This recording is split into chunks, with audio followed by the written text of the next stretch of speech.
Any objection? If anyone has any objections, we can stop recording. Any objections? We want to record this so that people who can't make it tonight can still learn something and participate in the conversation. And while I'm at it, thank you for reminding me. I'm going to spread the co-hosting responsibilities around so that people can help me out. What is the Portland City Charter? It is our constitution of our city. It's in 15 chapters. They are dry as a bone, but they basically set the rules for how we run our city. And those are the chapters. Every 10 years, a commission is appointed to examine the city charter and recommend possible changes to it. The charter commissioners serve for 2 years. At the end of the process, they recommend any changes to voters who vote on them. The changes can be just light housekeeping, or they can be rather substantial. This year, this cycle, they are looking to be rather substantial. The way the process works is that if a majority of commissioners recommend a change, it goes to city council for approval before it comes to voters. But then if city council approves, then we get a chance to vote on it. If 15 of the 20 commissioners recommend a change, it bypasses city council and comes straight to voters. There's some info in there about the last 7 times there has been a recommendation to change the commission form of government. Portlanders have voted it down each time. There is likely to be a recommendation. There's almost certainly to be a recommendation to change the commission form of government this time around. This is the timeline for charter review. And you'll see phase 1 and phase 2, which I'll discuss in a second. But the commission has already been working for a whole year, and they are now in the final stages of determining drafts of some charter amendments, which they will then publicize and spend another 3 or 4 months discussing, refining, and then referring to the ballot at the end of June for us to vote on in November. In addition to what are these phase 1 issues, which I'll describe in a second, they're looking at a whole other package of issues that they want to work on once they've sort of finished this phase 1, although these 2 timelines sort of coincide. So they're just starting on their phase 2. And so they may refer additional proposals to us to vote on in 2023. They identified phase 1 as sort of big structural issues, form of government and city council elections. And they have set aside phase 2 to look at issues like environmental and climate justice, participatory budgeting, and any number of other reforms that people might want to talk about and recommend to them. But the phase 1 issues are these big structural things. And this is a list of their desired outcomes that they came up with. It's all about making government more accessible and increasing democracy and getting counselors that sort of reflect the community a little better. These are the points of agreement that they have publicly stated in phase 1. Changing from the commission form of government, enlarging the size of city council, having multi-member districts, proportional representation, eliminating a primary, a ranked or scored ballot, and expanded voting rights. And these are some phase 1 issues still being debated by the commission. The structure of government, so executive mayor versus a legislative mayor, the exact size of council, number of districts, the voting method we use, and staggered elections versus all in the same year. Here's some possible phase 2 issues on the table. You can see there are lots of things that could be discussed. And of course, there's still room to bring in new ideas to the discussion.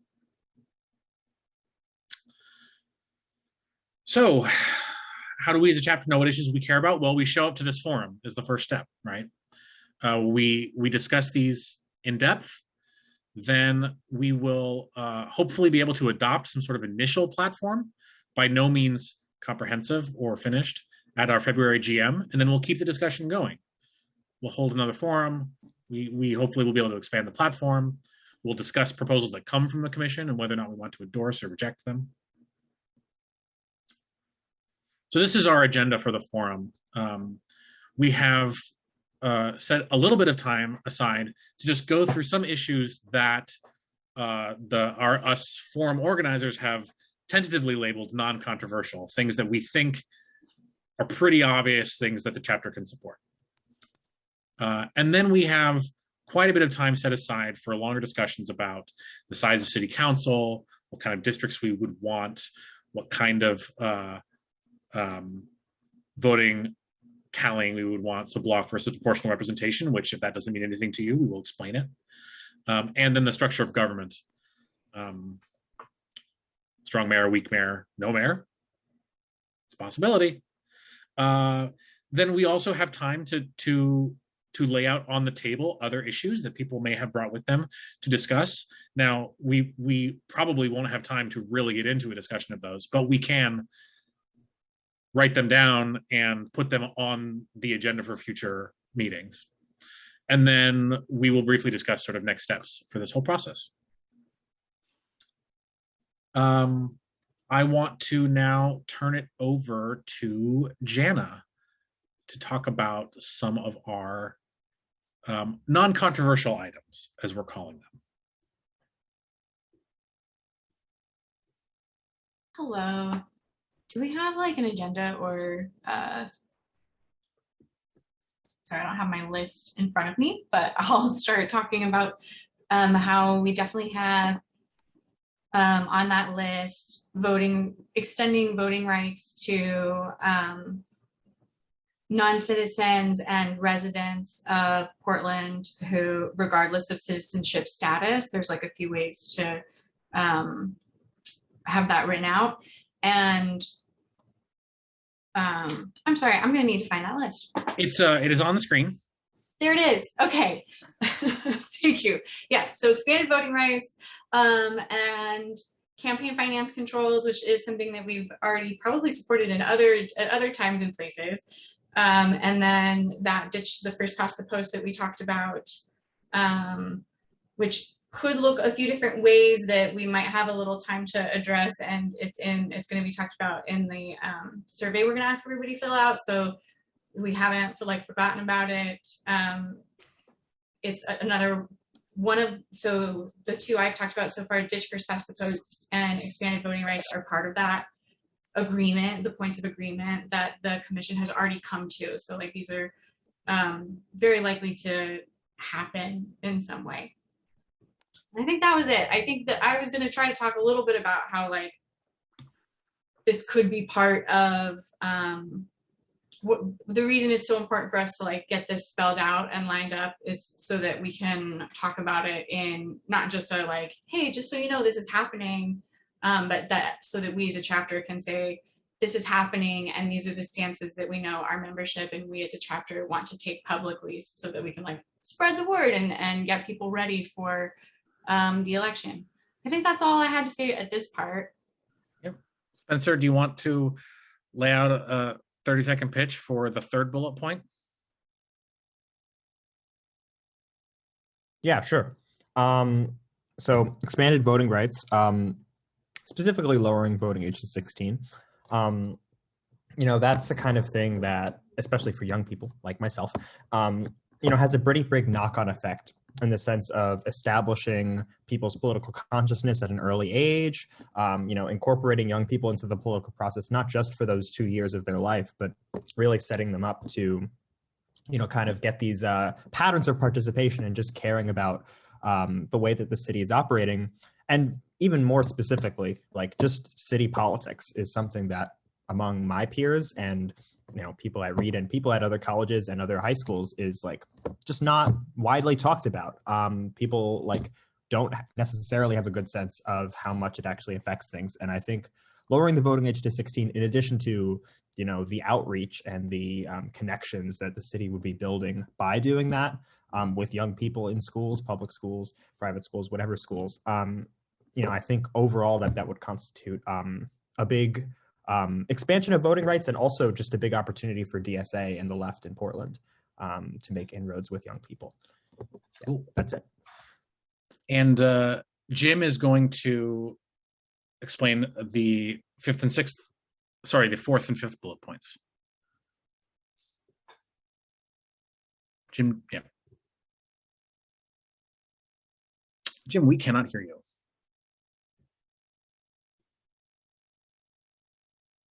There we go. Can you hear me now? We can. Great. Yeah, I was gonna, I guess I'd frame it up, Marcus, how much time should I take on this? I don't want to take up too much time. So, or a little bit of time, a few minutes. Okay. So, much of the focus of the Charter Commission's work so far has been broadly around representative democracy, form of government, structure of government, and and basically elections and voting. And these two areas, policy areas, policy juries, democratic lodges, and participatory budgeting, kind of fit under the rubric of participatory democracy. And I think it's an area that I think we've been encouraged that the council, that the Charter Commission has expressed interest in them. And I guess I would say kind of why socialists should care about this element is our representative democracy is failing, and if we want to create democratic institutions that are accessible to working class people, participatory democracy is a tool to do that. And participatory budgeting in particular has a history of that in its origins in Brazil. Basically, policy juries are, I'll start with that. They're basically a method of basic sortition, where instead of electing decision makers, and trying to gain or appointing them and trying to achieve representation that way, through democratic lodges, you select them basically at random, and you invest in their education in deliberation to come up with policy recommendations. Often the policy juries aren't given authority to make decisions, but their recommendations have to be explicitly rejected by the elected officials and explain why they're not, or adopted. There's a lot more I could say about them, but there's basically of giving access to power and participation to ordinary people, and cutting out those that are, or at least, and avoiding the current process that really bias, professional people, affluent people. Participatory budgeting is a democratic process wherein ordinary people allocate a portion of the city budget through a binding decision or vote. It started in Brazil, started by the Workers' Party in Brazil in the late 80s, and it spread all around the world, all around the United States, but not to Oregon yet. Basically, it's a distinct process. There's 5 basic steps, and I guess the key elements are that it's a process that can be open to where people can exercise power that aren't enfranchised to vote, so non-citizens, young people, and it is been demonstrated, heavily researched tool, a process that has been demonstrated to increase not only people's participation in government, the diversity, the number of diversity people participating, but also actually for those that can vote, it increases the voting rates for participation in elections. So I'll stop there. I probably talked too much, but those are 2 pieces that we're working on proposals for. Well, the Portland Metro People's Coalition has been working, Charter Reform Working Group has been working on some specific proposals.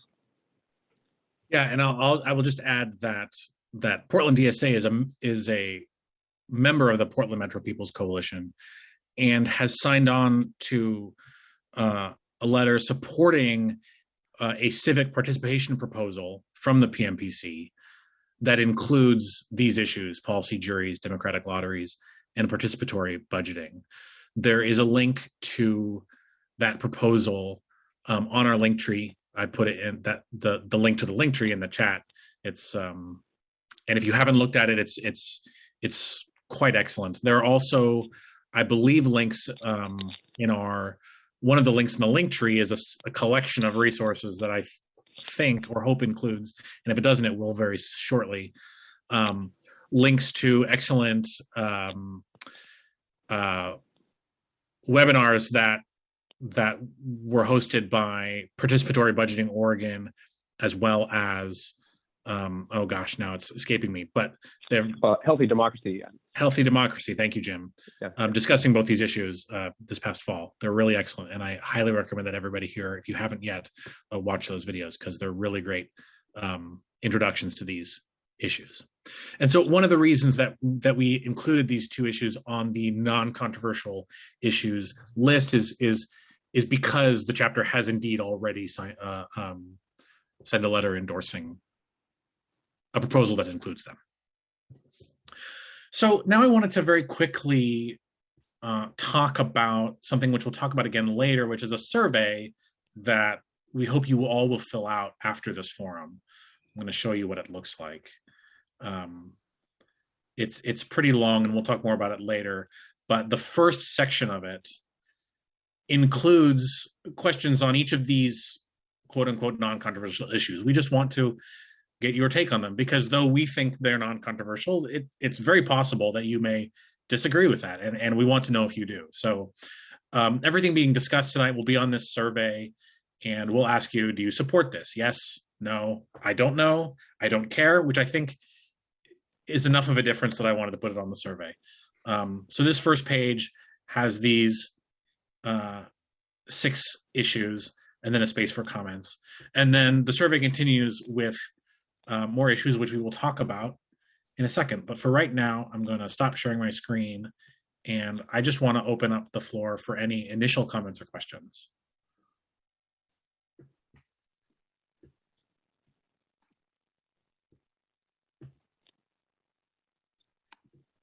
It's also a chance for me to look at my agenda to make sure we're on. I'll ask a question. What were the past Charter Commission's recommendations, and do we have any idea why they were rejected? That's a good question. Does anybody have an answer? I have some answers. I don't know that I have a third. Sure. I remember it happening, like, and going down in flames like 10 years ago. I honestly have no idea why. So one thing that's, when we say that this process happens every 10 years, that is enshrined in the city charter, but that's only been in the city charter for 14 years, or 15. So in the mid-aughts, Mayor Potter, right, Tom Potter, he called together a charter commission to examine the charter and recommend changes. And one of the things that they recommended, which was approved by voters, was a decennial charter commission. So until that time, there wasn't such a thing. And charter amendments were brought to voters either through petition or from the city council. As to your question about, yes, and as Emery points out, one of the things that the current Charter Commission is looking at is making this process even more frequent than every 10 years. So as to your question about the previous structure of government proposed reforms that went down in flames, I think that was your terminology, but I think it's fair. That's a fair assessment, because they lost pretty handily both times. Yeah. In both cases, they were recommendations for a strong mayor form of government, and some of the criticisms to those proposed changes were, one, that it's a power grab from the mayor who recommended it the first time. And the other main talking point against it was that Portland's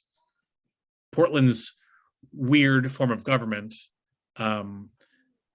is weird for good reasons, and we want to keep Portland weird, quote unquote, and that it was working for Portland. Harrison. I just want to add briefly, it is also an incredibly hard sell to the masses. When you say change the form of government, people truly do not know what that means at scale. And I think part of the reasons we're holding this forum, part of the reasons DSA wants to get involved in that, is we want to be able to effectively communicate what this means to the working class in a way that would excite them about it. Mm-hmm. In a way that, because this is ideally this will become an empowering thing for our city. Yeah. I did want to point out, before we continue talking about these big things, which we have a lot of time to talk about, I did want to make one comment about a couple things on the non-controversial issues list. I just wanted to point out that two things on this list. One thing, sort of two things on this list. The top two are actually parts of the DSA platform, the national DSA platform. So getting rid of first past the post elections, and a part of that section of the DSA platform is also about ending single member districts, which we'll get to later. But that is part of the platform, as well as extending voting rights to non-citizens. Those are both pieces of the DSA platform. So I wanted to say that out loud. Connor. Hi, good evening, everyone. Connor Anderson, he, him. Hey, question. So is it the idea that there would be a single ballot measure incorporating, for example, all 6 of those bullet points on it? That's a great question. The answer is almost certainly no. Okay. Because and the only reason I'm asking is I can see where some of those would be more difficult sells for the general public and the voters than others. And so what my question is what is the maximally progressive charter that we could actually get through? Yeah, I think that's a very important question. Emery, do you want to speak a little bit to your understanding of how the commission might structure the packages they send to voters? Yeah, I think that, hi, I'm Emery. I use he, him pronouns. Good evening, everybody. I hope we actually have a chance to introduce ourselves a little bit, maybe at some point in the chat. So we're actually going to we're going to debate like 3 different topics, I think each of which will be put on the ballot as individual topics. And then a couple things from the list we just talked about will also probably be referred to the ballot, but likely there's going to be like 5-7 different individual changes to the charter referred to the ballot, not as one single package, I don't think. The process to get things referred to the ballot is the Charter Commission, 20 people. If 15 of them vote yes, they can put something directly on the ballot.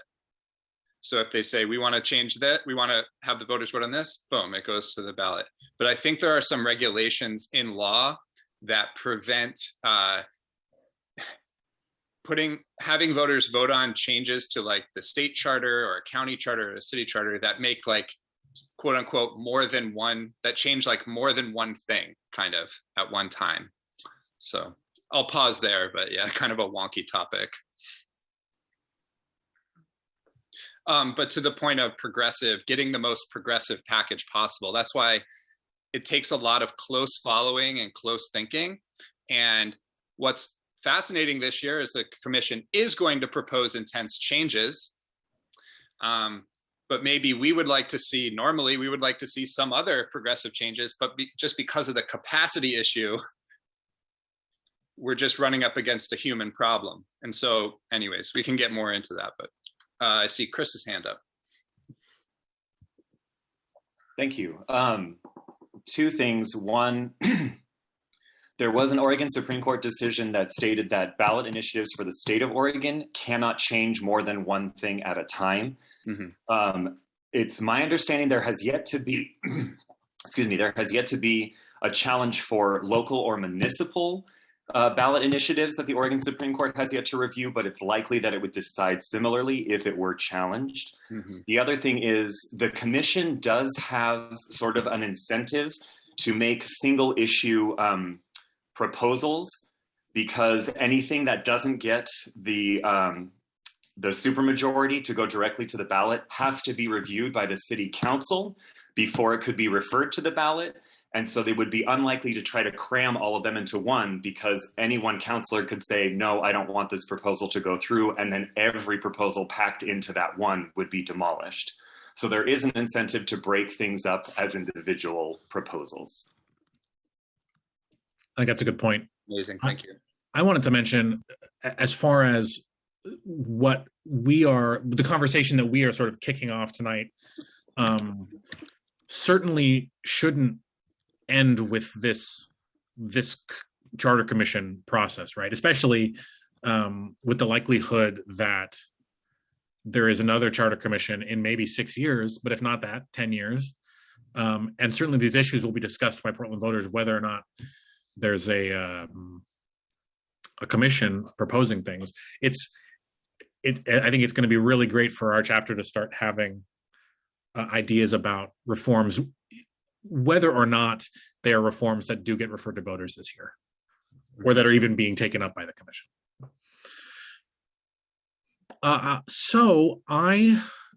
Unless there are any other sort of blanket comments or comments about those non-controversial issues, again, in quotes, I want to turn it over to Emily and Spencer to do a sort of introductory presentation about the first big piece that we want to discuss, which is city council size, multi-member districts, and proportional representation.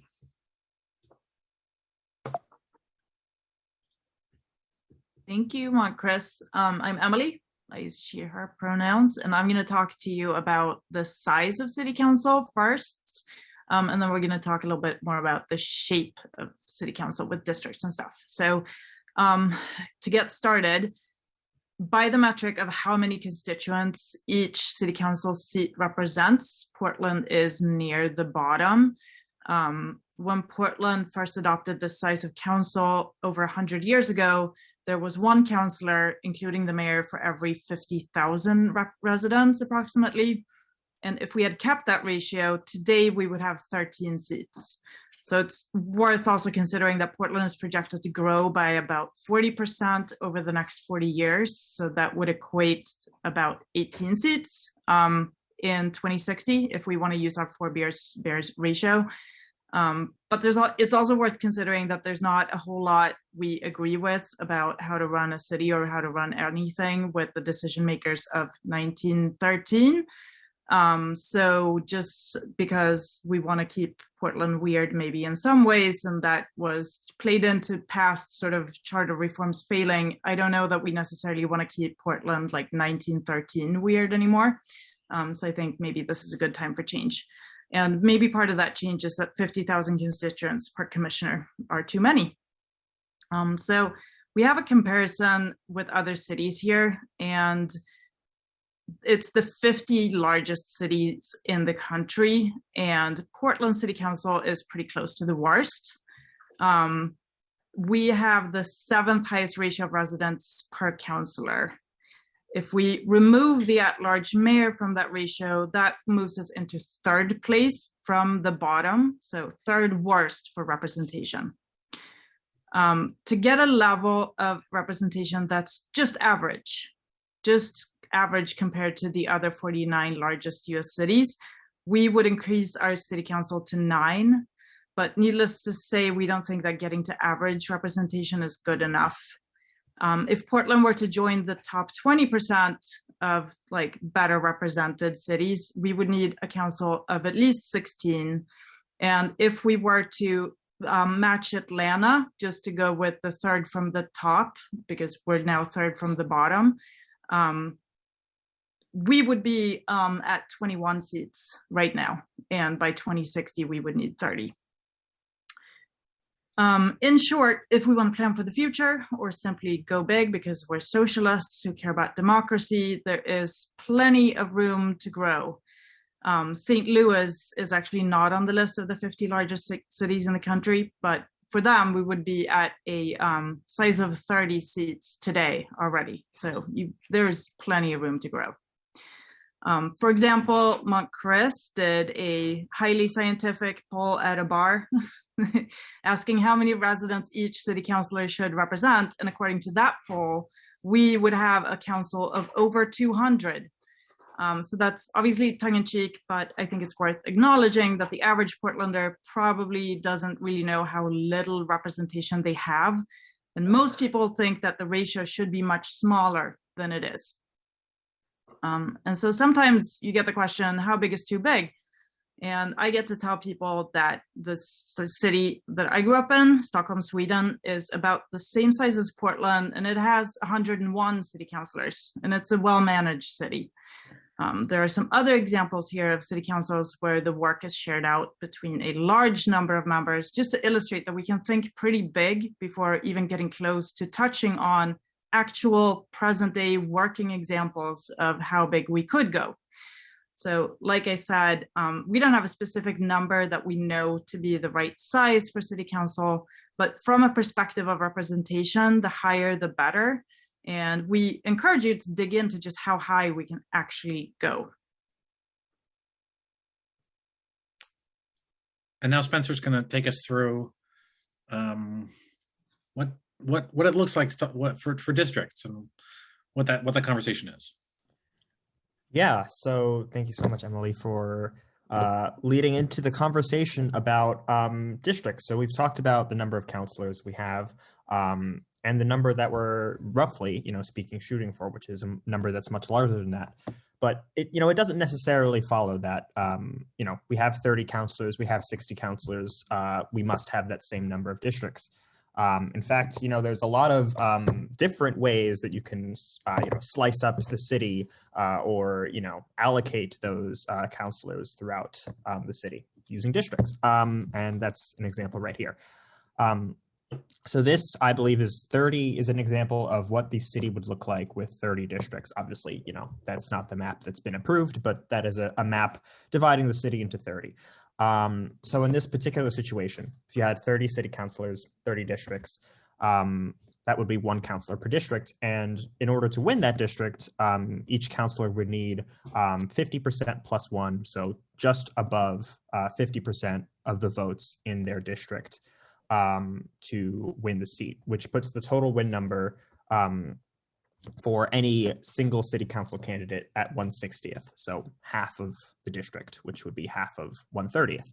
And that comes out to about 11,000 votes.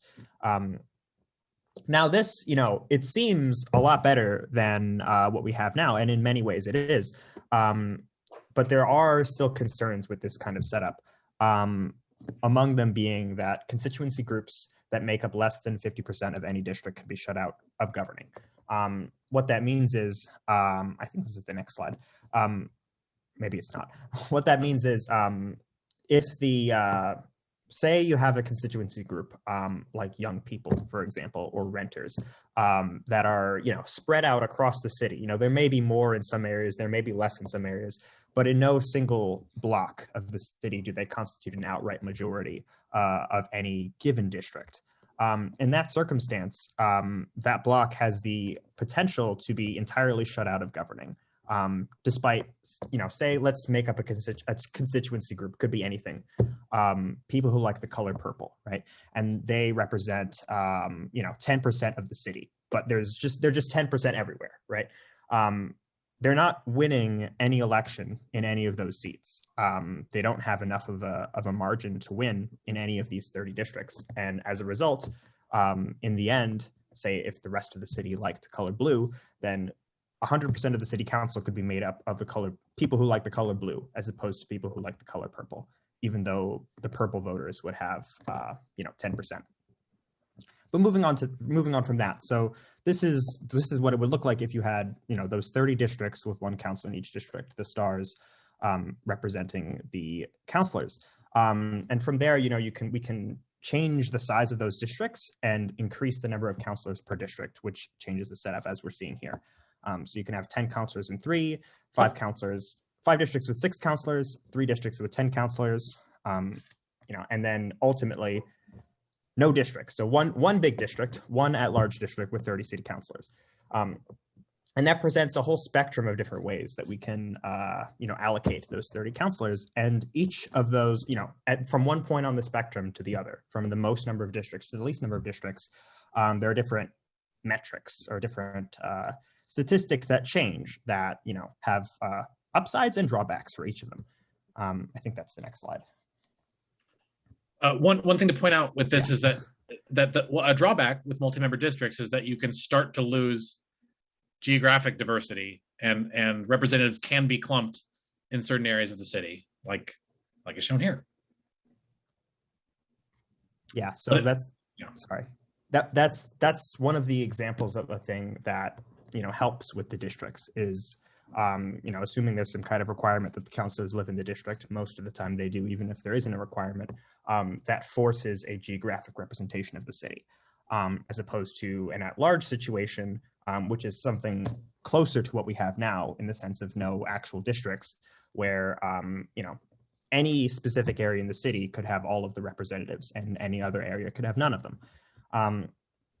So this n member districts is just n being a given number.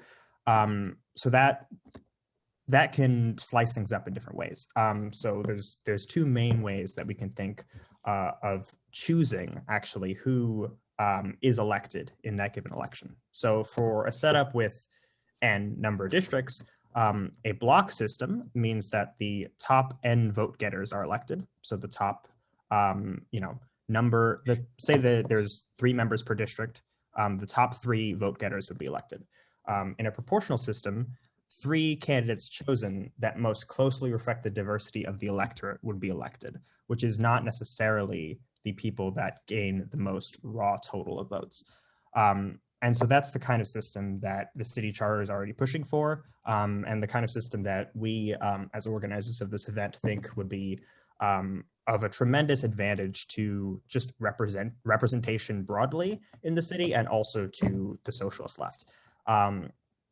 So if a constituency makes up n% of voters in a district, approximately n% of the representatives of that district should be from that constituency. That's the logic of proportional representation. So in a district with 3 representatives, if a third of the voters prefer candidate A should be elected, even if 2/3 of the voters dislike candidate A. And this kind of prevents, we'll see here, right? So imagine a situation in which you have a district with 3 members being elected from that district. And in that district, you have 63% of the voters are Democratic Party voters and 37% of the voters are DSA voters. Obviously we're simplifying the situation here just for this example, but it's not all that unrealistic. In a block system, assuming, well, let's say there are 3 Democratic candidates running, 3 DSA candidates running. In a block system, the result of this situation would be 3 Democratic Party representatives and 0 DSA representatives, which, as you can see, is not actually reflective of the pie of votes that's shown on the left. In a proportional system, it would be 2 Democratic Party representatives and 1 DSA representative, which would be, the closest possible reflection out of the 3 seats available of the actual votes that are being cast by the voters. So 63% is approximately 66%, which is 2.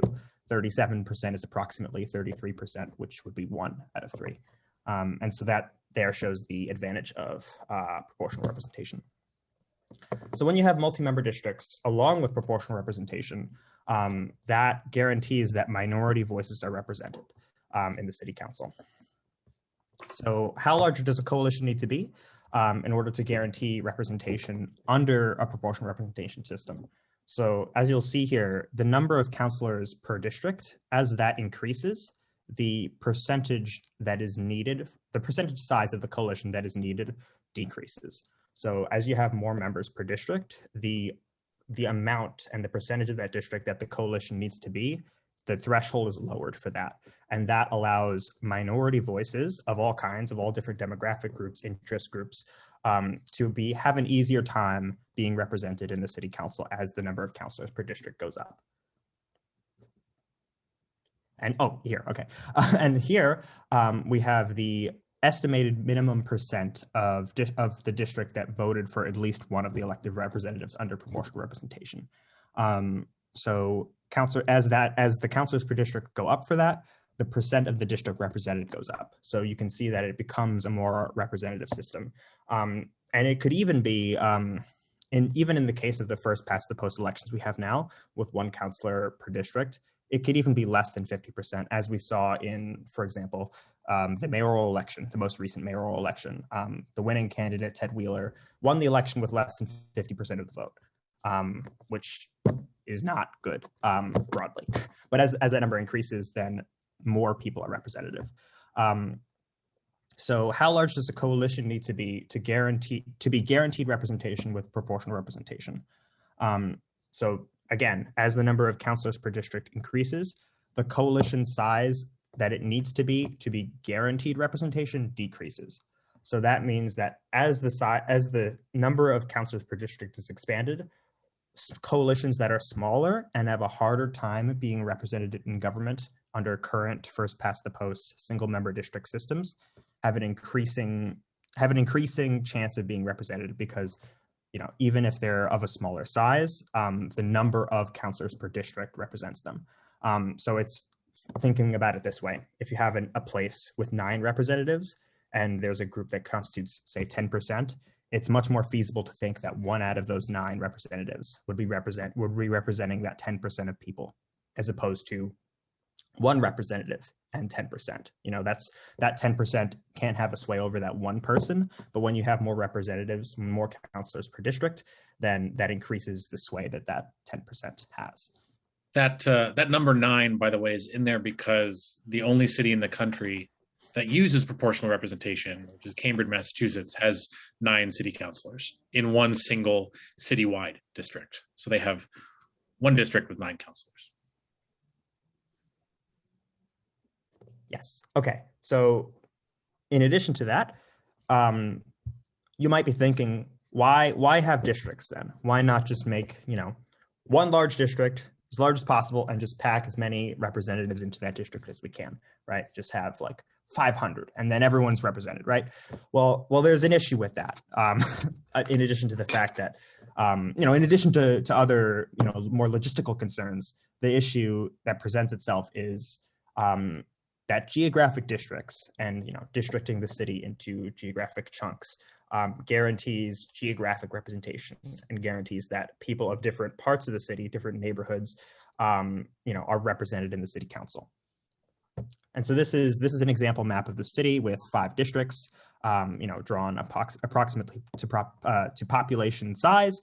And as you can see, I think there should be stars appearing. As you can see, yeah, there we go. These 5 districts, with the case of 2 representatives per district, it guarantees that the representatives are spread out across the city. If there was only 1 district here, all 10 of the stars could be stacked right on top of each other. They could be stacked in downtown, which is where they would most likely be stacked, or they could theoretically all be in any one place. But with the districts, that spreads it out. That forces that geographic representation, which is, desirable for Portland because we love our neighborhoods, right? Yeah. Okay. This is a table kind of synthesizing a lot of this information. So within, say an example size of city council with 30 councilors, this is showing the number of districts we would have, the number of representatives per district, and different metrics that would change based on that. So the percentage of voters in district needed to win a seat, that percentage decreases as the number of members per district increases. The percentage of voters in the city needed to win a seat, and the percentage of voters in the city overall needed to win a seat, that number increases as the number of representatives per district increases. And the ratio to the current win number, that ratio gets tighter as the number of members per district increases as well. Yeah, so hopefully after hearing this, you have more of a sense of what multi-member districts even are, what they do, and hopefully you can see some of the benefits of having that. But there are also some criticisms of multi-member districts, a lot of which we disagree with, or we think are less desirable than the benefits of them. But nonetheless, they're important to consider, even just in the sense that there will be arguments that people will make that we have to address. We have to address them. So multi-member districts, it reduces geographic representation. That is true as compared to the 30 districts, 30 councillor situation. Having 5 districts and 6 councillors, for example, that does reduce geographic representation. Nonetheless, compared to the current situation in Portland, where there's no guaranteed geographic representation, multi-member districts of any districts would constitute an increase in geographic representation. There's also the argument that it reduces accountability. If multiple people represent a single district, who do I complain to? That being that there's multiple people that are responsible for a given district. It's not like one person who is held accountable for that specific, for the people living in that district. That is also something that is not the case currently in Portland, because everyone's representing citywide. So then the next point, if it takes less than 50% to win an election, how do we get rid of terrible councillors who are very popular with a small base? That's kind of an argument about the potential to elect people that are really, really popular with a certain small percentage of the city, but unpopular with everyone else. That is a valid concern. And what I'll say, and what I think, I don't want to speak for other people, but what I'll say is that, this kind of situation is advantageous to the left in the sense that, I think we'd be kidding ourselves if we were to say that we constitute 50% of the city and the voters in the city at this point. We don't. And if every election is citywide, if every election is single member, if every election is first past the post, that puts us in a position to win absolutely nothing, which is not good. That's not ideal. But by making districts, by having multi-member districts, that reduces the win number that we need to reach, which makes it much easier for socialists to get into office. Moving on from that, increased polarization. Councillors elected by a small minority will see no need to reach consensus. It's a gridlock type of argument. The argument is made that councillors who are only responsive to a specific small constituency won't feel the need to work with a larger constituency. I think the case can be made that councillors aren't willing to work with constituencies that they don't care about now, but that's just me. Criticisms of large city councils.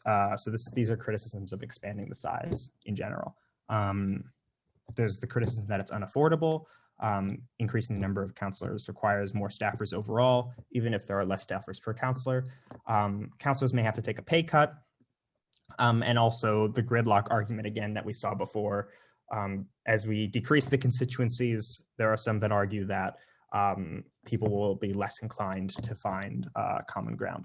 I really don't think people are trying to find that much common ground in city government right now. They're kind of just doing what they're doing. But oh well, nonetheless, that is an argument that's made, and we need to figure out how we can respond to that. And yeah, that's it. Thank you so much for listening. Sorry, that was a lot of words. And yeah, I suppose, are we opening up for questions now? Or I'll just hand it back to Chris. Go ahead. Thank you. Before we do, that was a lot. Before we do start talking about, we want to talk about one other piece of this, A lot of these things are very interwoven. And so Jana was going to just speak for a few minutes about another piece of this, which is the timing of the elections. Yes, so we got size and shape. Now we're doing timing. So when do we hold these elections? Currently, it's in even years. Half of the positions, so 2 councilors and a mayor, are elected during presidential years, so 2020, 2024. And then the other half, the 2 commissioners and an auditor, are elected in midterm years, so this year, 2026.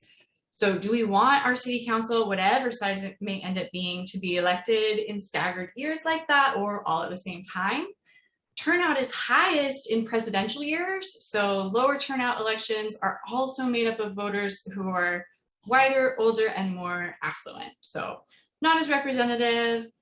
And then on the other side of that argument, though, for staggered or all at once, is that some people prefer a staggered so that there's some continuity, so that it's like not an entirely new group of people who've never been there, and that there's at least some people who've like gotten their sea legs a bit, and can actually have been there for a couple of years and help other people there.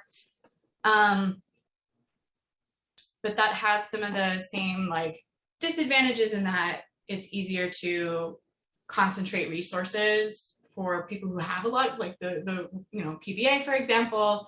It's easier for them to focus their resources when there's less elections going on, or when they only have to elect 2 people that are friendly to their agenda. It might be to our advantage if it's harder to capture the entire council in one election year. So the way they currently work, so we have a primary, which is a top 2 runoff. So if a candidate gets over 50% of the vote, they win outright. So we do save some time and money and resources there, maybe. They advance to it. If not, they advance to the general election. So this helps. You can winnow a big group of candidates down, which when you only get to choose one during using like plurality voting, what we currently use, this first past the vote. Is this for me? Oh yeah. Okay, so I guess I'll read that. So someone's saying it splits the DSAs.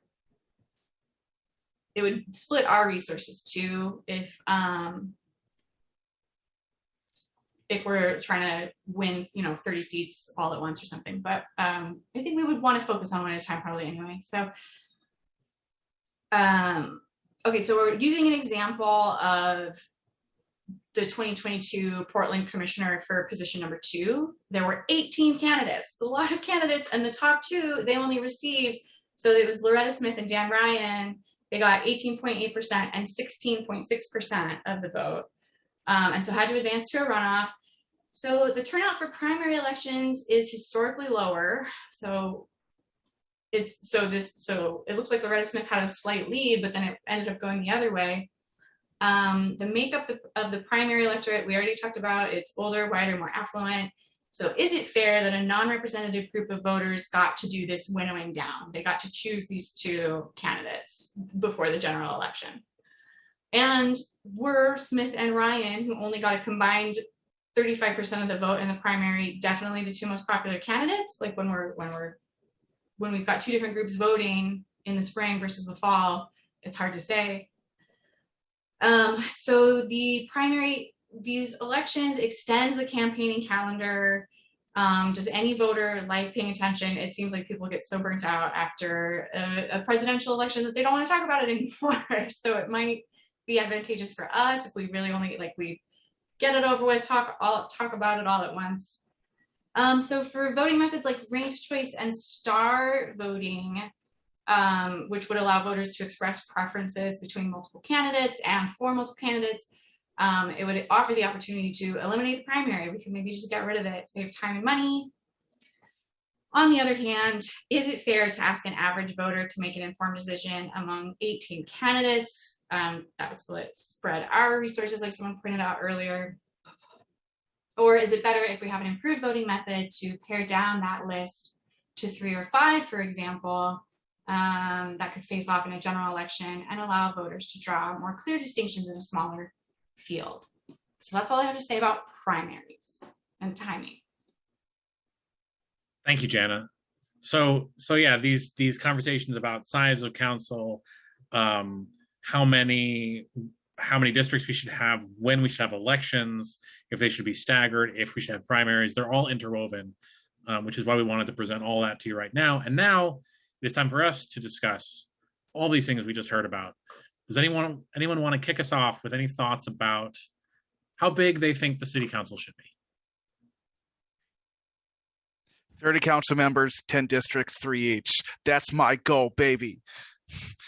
Harrison, can you, I love the number 30. Can you speak to your preference for more districts and fewer members per district? So it's less about any political rationale. I think it is the number that is big enough at the moment that can fit in for lack of a better term, I hate saying this, like the average voter's head. Like people can understand, oh, I have a district now and I vote for, three people. I think people could also understand, more than that too. I don't want to discount, the average person, but I think as a pitch, that is something that people can get behind a bit more than say like, all right, it's going to be, one or like every 10 council members and 30 council members in each district each. Like that's like 300. Would love that number, but like that's gonna be a harder sell. I think 30 split by 10 I think is kind of a sweet spot. Also, I think something we have to be prepared for is we have to ask for something bigger for what we're going to get. And I think while 30 is what I want, I would accept 20. I would accept something in that, in a slightly lesser range than that, if that meant getting the ball rolling. Check. Spencer. Yeah, so my preference is also 30 districts. I would slice it up a little bit differently. I would prefer 30 districts. Not 30 districts, 30 counselors, not 30 districts. Oops, 30 counselors with 5 districts and 6 counselors per district. And my rationale behind that is, I guess, more of a political one than an explanatory one. But I just think that reduces the win number and the capacity that we need to reach in each district enough that we could feasibly contest for multiple seats and hold them over a period of time and actually establish a DSA accountable socialist bloc in city council. Not to say that I disagree with Harrison. I think 30, if we ended up with 10 districts and 3 reps per district, I would still be absolutely very happy with that. I definitely like either 10 districts or 5 districts. And that's kind of something that's a little bit hard to highlight. But just the way that the city works and just the distribution of the population in the city, it makes sense for 10 or 5, just because there's approximately 25% of the population that's west of the Willamette. So you can have one district that covers 1 out of 5 or 2 out of 10 that covers the entire west side. And then 4 out of 5 or 8 out of 10 that are on the east side. And I think that split makes more sense as opposed to 6 or 4, where that would result in some river crossing districts. Let's go to Jana and then That's it. Yeah, I have more of a question. If anyone has a sense for how are they going to put that on us? How would they turn that into a single issue to put on a ballot measure? Would it be we're going to have 30 districts is one choice, and then whether or not those are multi-member districts is a separate choice? Or are they, I would hope that they'd have a backup plan, because I don't want to end up with neither. I think the single issue question is interesting because these things are so intermingled, right? That it seems like they should all be one issue, that one ballot measure. Does anyone want to speak to that specifically before we go to Aaron? Or maybe Aaron, that's what Aaron wants to speak to. Chris? That's what I was kind of aiming towards. Yeah. I think that we will be hard pressed to get people to think outside of their quadrants, what they're currently thinking, with the exception that East Portland in the minds of the community seems to be growing into its own place to be attached to. So I think what you would say is that there are districts And then within each district, you would have representatives based on the population. So East Portland might have 6 representatives, Southwest might have 2, but you would still have those be the districts. I think you would need to kind of have a hybrid to represent the sort of mental map that people have. And then my worry is that what we would end up doing is replicating the worst aspects of the neighborhood association system and not getting the benefits of what the neighborhood association system could be. Are we just electing the local neighborhood association president, which for the most part would be tough for socialists. So, so those are maybe 2 separate things. Maybe I shouldn't have combined those 2 together. But first things first is that I think we have to work with people do identify with the quadrant that they're in. Southeast feels different than Northeast, and so crossing those boundaries would be different. But you could thread the needle by saying, based on the number of people that live there, you get X number of representatives. Thank you, Aaron. Chris, you had your hand up.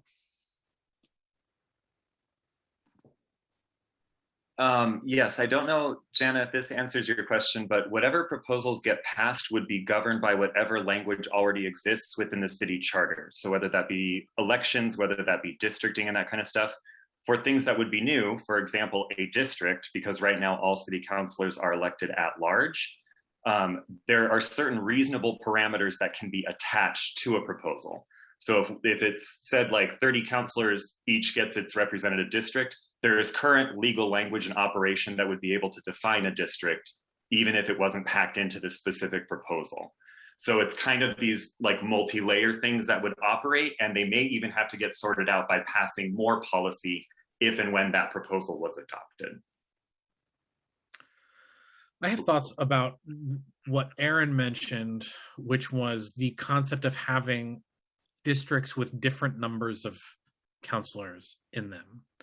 And one of the issues that I see with that is, at least with proportional representation, that means that there is a very different threshold for how to get elected in different districts. If there's a 2-member district and a 6-member district, because the districts are different populations, in the 2-member district, you have to get a large percentage of that district's vote to get elected, whereas in the 6-member district, you need a much smaller percentage, even though you need relatively equivalent numbers of voters to be elected. And I'm not sure that sort of discrepancy would fly. Yeah, those are my thoughts about that. Spencer. Yeah, so also speaking to that idea, I believe Ireland actually has a system similar to that in their, like, I can't pronounce the name of the legislature, it's in Irish, but in their legislature, they have, I think there are 3, 4, and 5-member districts that are based on, a lot of them are based on like the counties that they have, and then also within counties for big places like Dublin and such. I think that is an interesting idea. I'm not totally sold on it, because I think that the argument that people are going to make is that just the optical perception of being in a district that has less representatives or more representatives feels different to people. And I don't know if that's like, I don't know if there's enough of like a case example in the United States that people are familiar with enough to get behind that. And also, like, I do though think that the concern of like crossing quadrants is a valid concern. I've drawn a bunch of different maps, like with specific populations and stuff, among things considering not crossing quadrants, not crossing neighborhoods.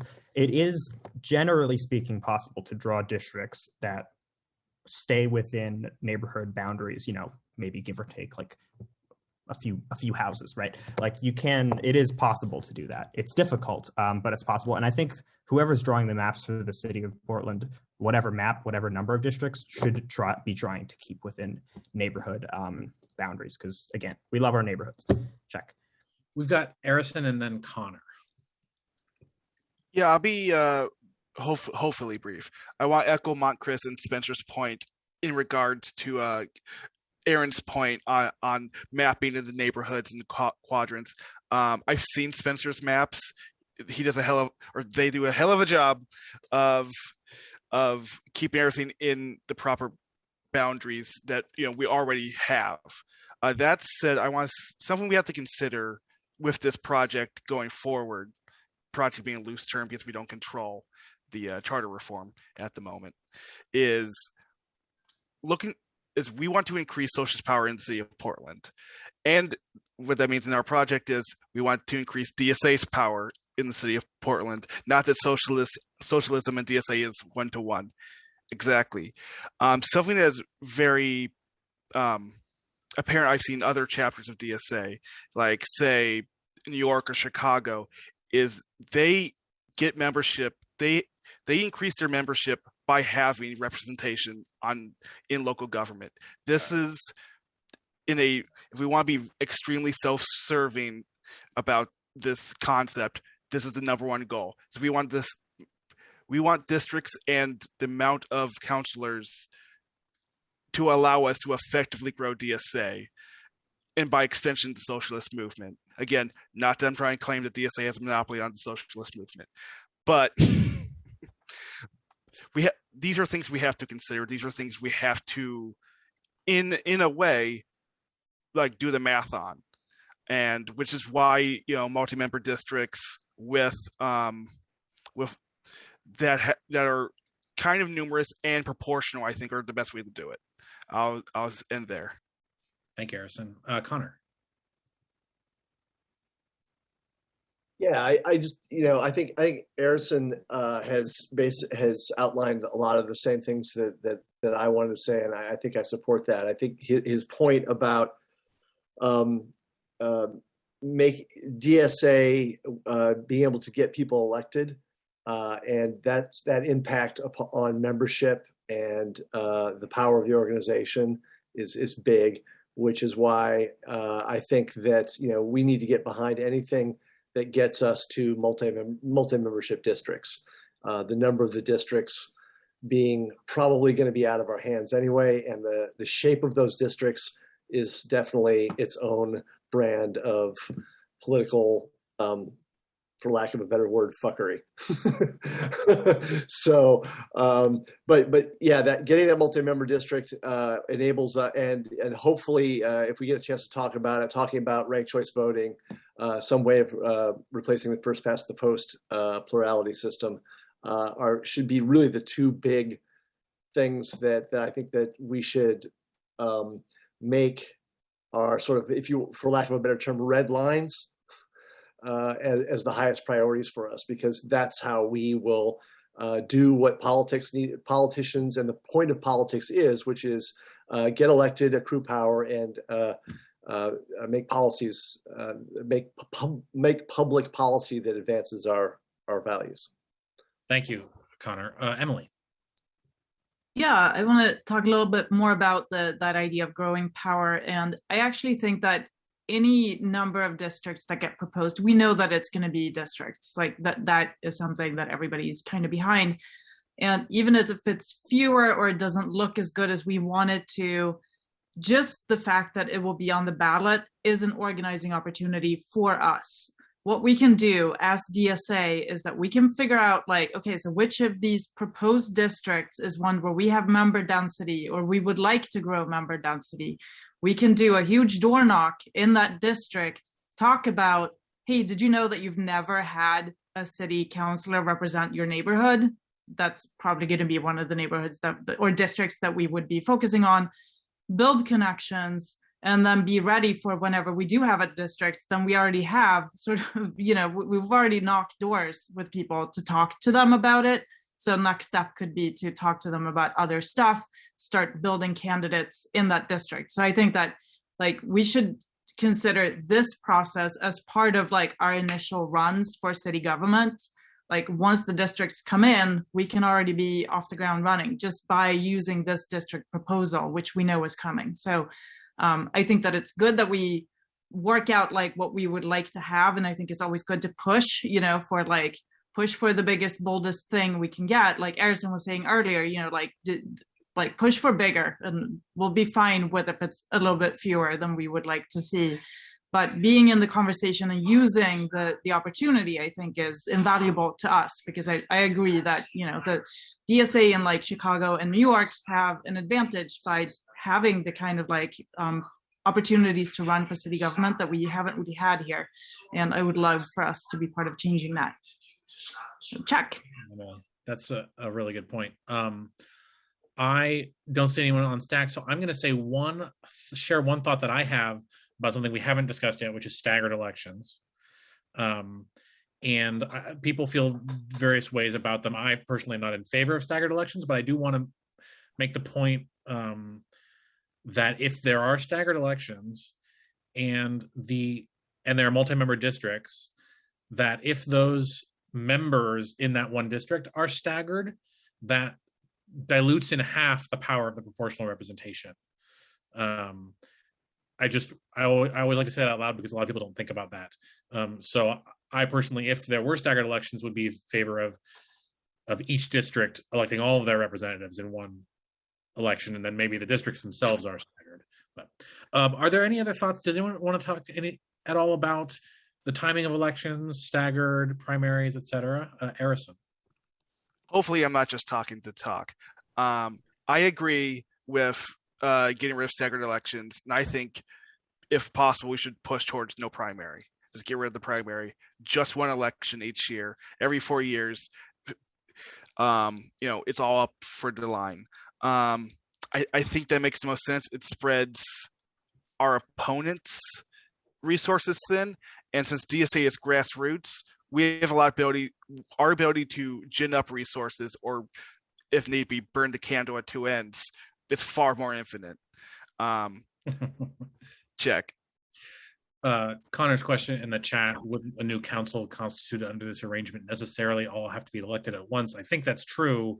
And what would happen is that if the proposal were staggered, then half of those councilors elected in that first go around would have shortened terms, and then their terms would be up half as many years into it, and then would be reelected. I also want to address very quickly something that Connor said, which was about the chapter taking a position on ranked choice voting. We discussing it at this forum. The Charter Commission is looking at two different main voting methods: ranked choice voting and star voting. They're both preference-based voting methods. You can express preferences for multiple candidates. There are specific differences. We discussed it and thought that it's far too complicated to fit into tonight's forum. And so one of the questions on the survey, which again, hopefully everyone will take, is should Portland DSA hold a forum and a vote to take a position on ranked choice voting versus star voting? There is another question, which is in the non-controversial issues section, is should we get rid of first past the post and adopt some sort of voting method that is like ranked choice voting or star voting, but isn't taking a position on them? But if you think that the chapter should actually really, really dive into this, because they're very compelling arguments on both sides between those two methods, and there are other methods also that are possibilities. Answer that survey question, and hopefully we will be able to do that. Russell says, I think staggering will always be with us. Grow to love it if you don't. Okay. Aaron is on stack. Aaron, go ahead. I just had a question. What happens to the mayor? What's the mayor do? What's the mayor's job? What are they? Are they a strong mayor? Are they not a strong mayor? That is such a good segue, Aaron. Thank you. On this committee. By all means. So we're going to segue. Connor, unless you had something about staggered or primaries. If not, we're going to segue. And Jana, I guess the same goes for you, because Emery is going to sort of introduce this next section. Looks like Connor's good. What I'd like to say is that I'd like to, since it's 7:52 and we wanted to end at 8 out of respect for everyone's time, I'd like to suggest that we do the housekeeping little pieces first and say, here's the survey link. here's the link to do a public comment on what we've talked about, and then start talking about mayor stuff, if that's cool with everybody else. I think that's a good idea. Let's do the housekeeping, which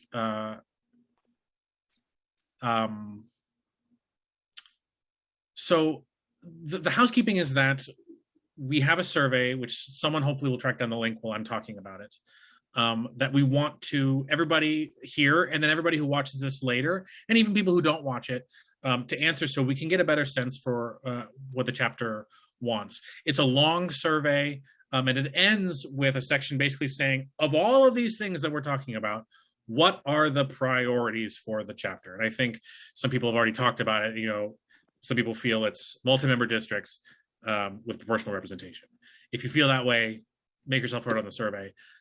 We are next going to be talking about this at the Electoral Working Group meeting in early February, and we will be having a vote on a platform to bring to the February GM to then vote on as a whole chapter, a platform of issues that are things that we as a chapter support. You know, if it does end up being multi-member districts with proportional representation, maybe it does also include all of those non-controversial issues, or maybe one of those will turn out to be very controversial at the GM and will get pulled off of the platform. I don't know. We'll find out. That is the those are the next steps. So the date of the Electoral Working Group meeting escapes me. Does anybody have it at the tip of their tongue? Ooh. I think it's the 8th. I think it is the first Thursday. Well, that would be the second Thursday. Maybe it's the second Thursday. I think it's a week from tomorrow, from my understanding, which would be the 3rd. First Thursday of every month is the Electoral Working Group. Thank you, Harrison. Yeah. At 7. At 7 o'clock. 7. I'm gonna real quickly, just in case people are not as active on our chapter Mattermost as I try to be, I'm gonna drop my email on the chat. Anybody who wants to email me saying, hey, I had a question about this, I missed this, I have a thought about this, send me the links, etc. Please email me. Jana has also dropped in the chat a link to the Charter Commission website, and specifically the part of the website where we can submit testimony. They are looking at all the testimony that is submitted. Whether or not they are considering it, I don't know, but they are reading it. So that's another way that we can be heard. And then there is also a public meeting in February, on February 17th, that you could sign up to give public testimony out loud over Zoom. Those are some things we wanted to plug. Is there anything else that we wanted to plug, Jana or Emery or Spencer or Emily? I just want to add them to the link tree, switch out some of the links for, like, for example, registration, since we no longer need that. I'm going to put the survey there. So if you get lost, but you still have your link tree, you can find them back. Yes. Thank you. Okay. I'll make a quick plug. On Saturday morning, this coming Saturday at 10 a.m., if you are a real glutton for City Charter Talk, the Portland Metro People's Coalition, we're hosting a long session on the city charter. And we're kind of approaching it in a different way than most other groups are going at it. We're kind of starting with a hypothetical of thinking of the world we would want. So, for example, if we were to really be addressing climate justice,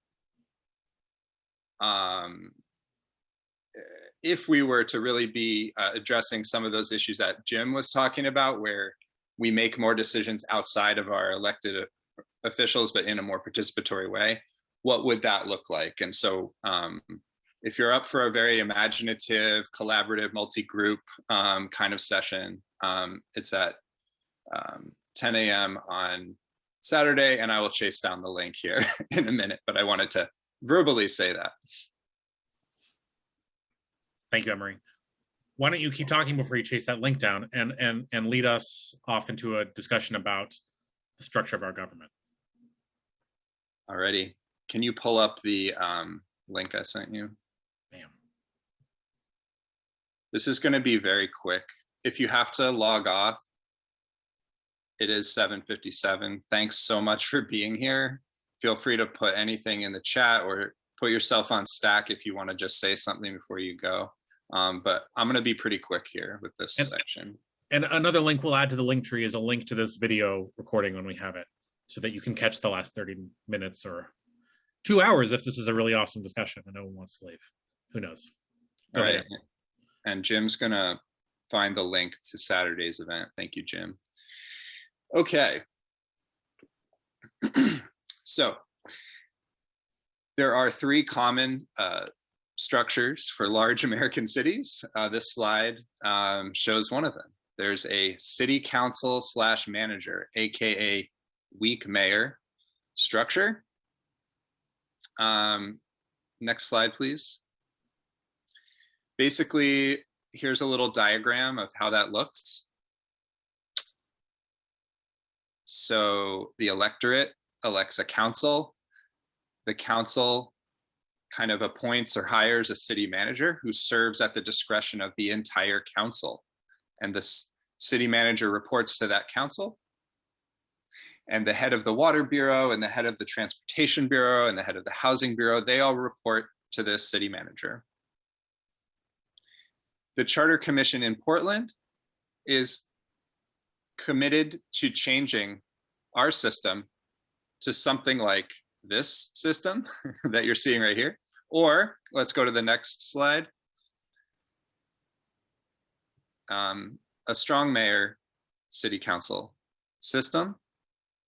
So that looks like this. The mayor has a lot more power in this situation, has a lot of veto power, has a lot of budget power, has all the department heads report to the mayor in this kind of setup. And you might say, is there a spectrum between these two systems? Yes, there is. There are blended models. And Multnomah County is one of those examples. We can always go back to these slides, but I want to just kind of zip through them. Okay, let's go to the next slide. Okay. Portland is the only large city that uses a commission form of government. Thought the visual was helpful. Next slide. Oh, sorry. Portland uses a commission form of government. If you didn't know this, we have a, when we elect Commissioner Hardesty becomes the executive of a bureau, of multiple bureaus. And this is Portland's unique way of government. It's going to go to the voters. It's going to maybe change. So that's why we're considering it. Here's just a quick framing. You know, we all learn in school, there's the executive branch, the legislative branch, judicial branch that exists somewhat at the city level. The judicial is the one that least exists. But we can kind of use these concepts as a framing as we discuss the different models of government. Okay, next slide. Okay, there's some great presentations on this if you'd like to explore more. I will try, as we discussed tonight and further on, there have been the City Club and League of Women Voters have put out some great brief reports where if you want to dive into this, you can, and we'll be using some of that to bolster what we talk about tonight. All right, next slide. Okay, I included this. This kind of gets to the last topic we were debating and this topic, but you know, men and white men have dominated Portland City Council. With the commission form of government, that means we have white men executives running as executives and legislators for the city for almost its entire existence, and most of them tend to be from the west side of the city. So what we're really looking at here is, you know, Portland for the first time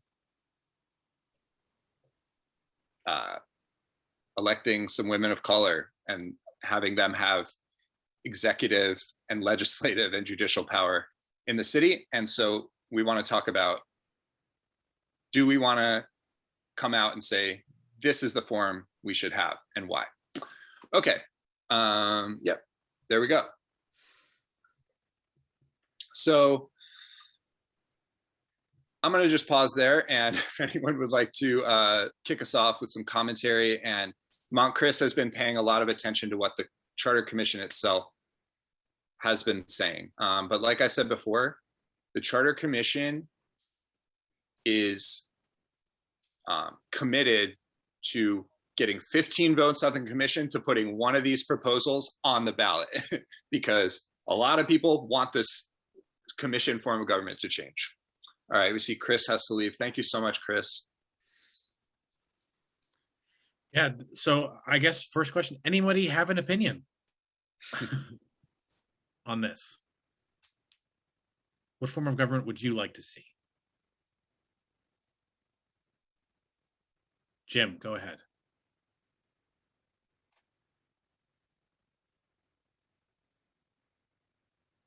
Jim, we cannot hear you. Jim, we want to hear you so bad. Sorry, I've been double muted just by accident there. I guess I'll just say that having worked around the commission form of government for many years, anything would be better, I believe, at this point. I mean, I think the commission had some advantages. It does have some advantages, but it's way out. It's one of the ways we've totally outgrown our form of government. You know, I guess I don't have strong opinions on the alternatives. I think that probably the hybrid form is better. I mean, ultimately, I think that there's a lot of examples of dysfunctional structures of government of all forms. I think it more has to do with, you know, the power relations you build around that structure. So I guess I'll just leave it there. We have Spencer and then Arison. Yeah, so I also agree that we should replace the commission form of government. I do not want there to be a city manager for a few reasons. I mean, among them, Portland Business Alliance they have for a long time wanted a city manager. Additionally, from talking to people in cities, DSA comrades in cities with city managers, I think Tacoma is an example, also Austin, Texas. I don't think we want that. A lot of the time they end up being pro-business, bureaucrat, professional type of people, and are in large part like pretty unaccountable to voters. It's like it's a barrier between like the direct election of the people who are making the policies for the city. It's a go-between, right? And I don't think that's preferable. That being said, I don't think necessarily we should have a strong mayor type of system. So I think, yeah, probably a hybrid mode would be my preferred option. Check. Arison and then Connor.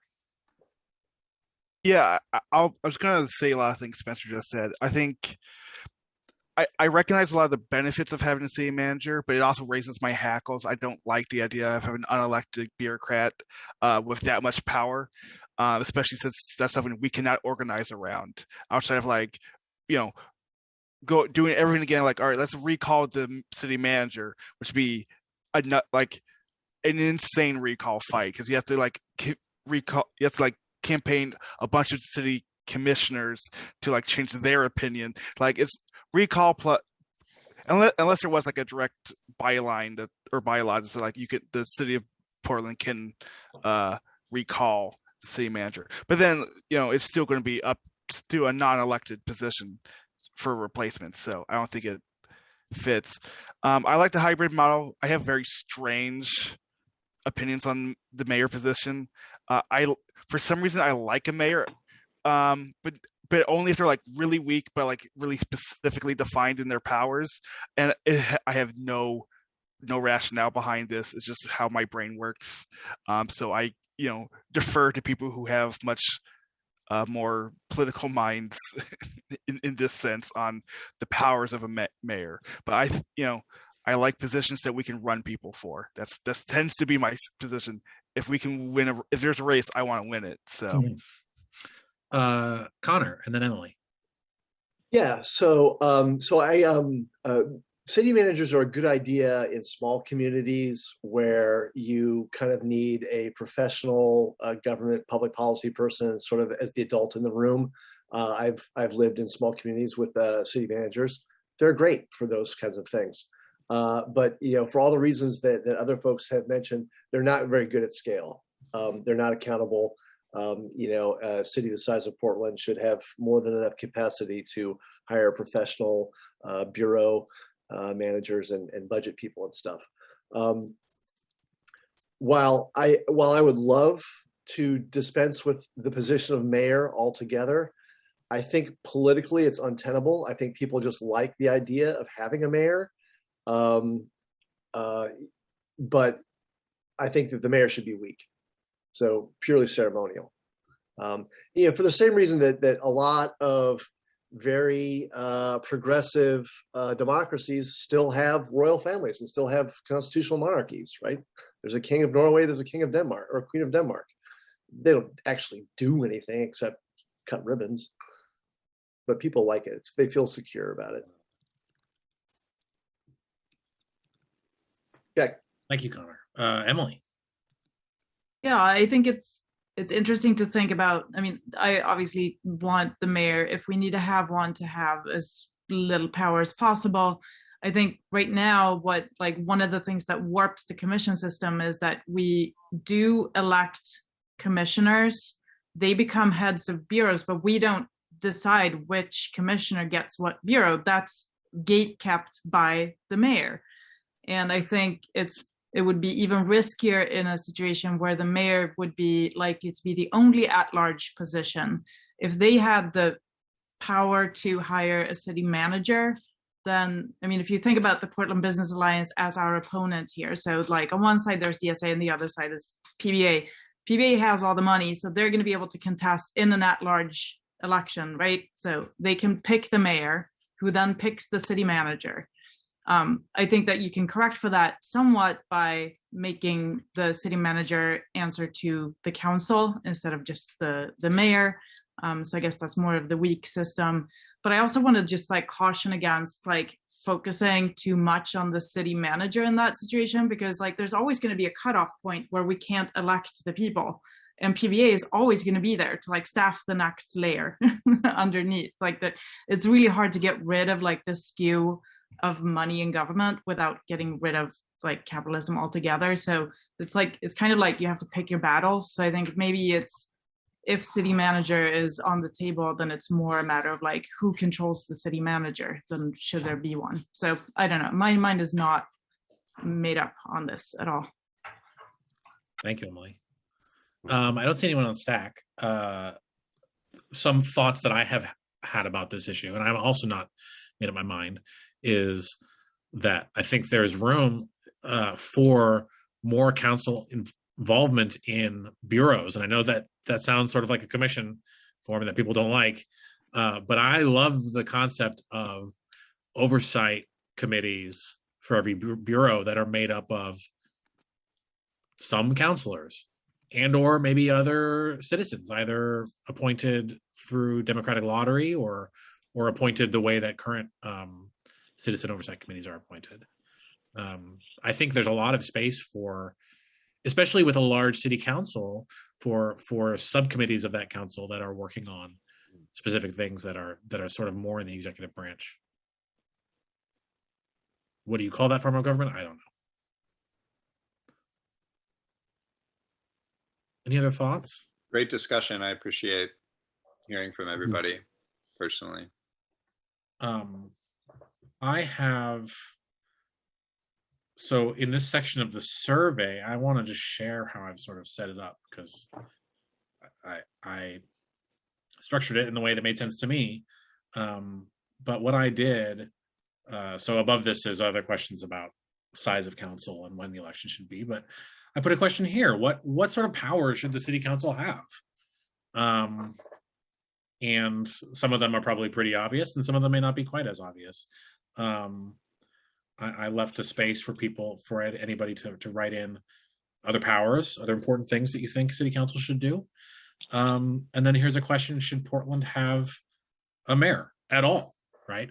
And a mayor in this definition is an elected official, elected at large, meaning by the whole city, who has some duties that are specific and unique to that position. So I think Aaron said, or no, Connor said, I want a mayor who's ceremonial. That's still a mayor, right? And I guess Connor might answer yes to this question.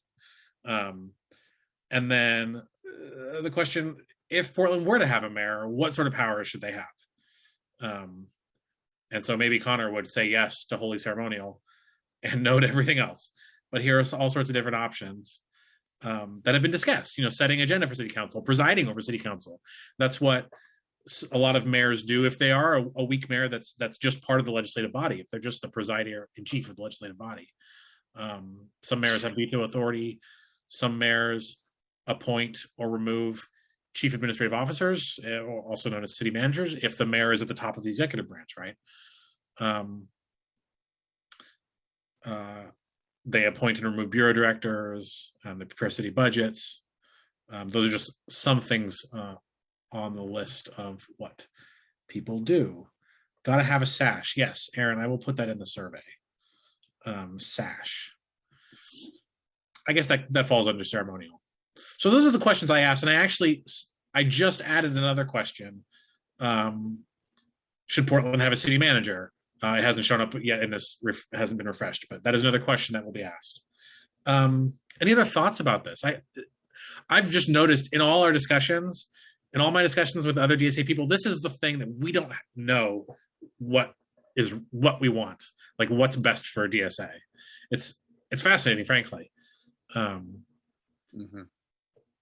I'll just jump in and say that the commissioner versus manager thing, that every bureau has a manager that is essentially the commissioner, because you could be the elected official could be your commissioner for a year, could have no background at all in the topic. You might end up as an environmental lawyer that is in charge of the Parks Bureau, which maybe has some overlap, but maybe has none, and no experience managing large organizations, have no idea how to run a utility like a water bureau or a sewer bureau. So you end up handing over power to your director. But the through line of goals of the commissioner, it just becomes very weird. Like who is creating a vision for the future of each of the bureaus? And also, just from a very practical standpoint, there are a lot of ways that the city currently is not maintaining and managing a unified voice. We just started a single Twitter feed and a single Facebook page for emergency management situations. There was no @Portland until this year. And there's just a whole host of ways, just from a practical standpoint, that the commissioner system doesn't work or works very weirdly. And so I'd say, I don't even know that we're dealing with a political question. It's like just a purely practical management question. It's so strange to have people with no background and no experience all of a sudden in charge of 800-person organizations with billions of dollars of assets. It just seems very weird to be doing it that way. And so as a result, those folks fall back on the expertise of the folks that are there, and it becomes a very unaccountable.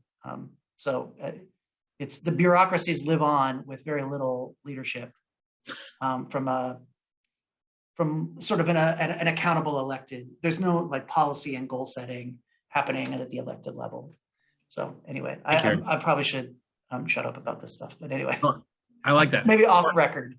For those of you watching at home who maybe can't see the chat, the reason some of us just grinned a second ago is Emily dropped a fun nugget of information in the chat. Good Lord. The famous socialist mayor from Minneapolis 100 years ago. Does anybody know the name? I thought he was the Milwaukee guy. I forget his name. Well, same last name is Hone, but I don't remember his first name. According to Emily, his grandson is the head of the Portland Business Alliance now.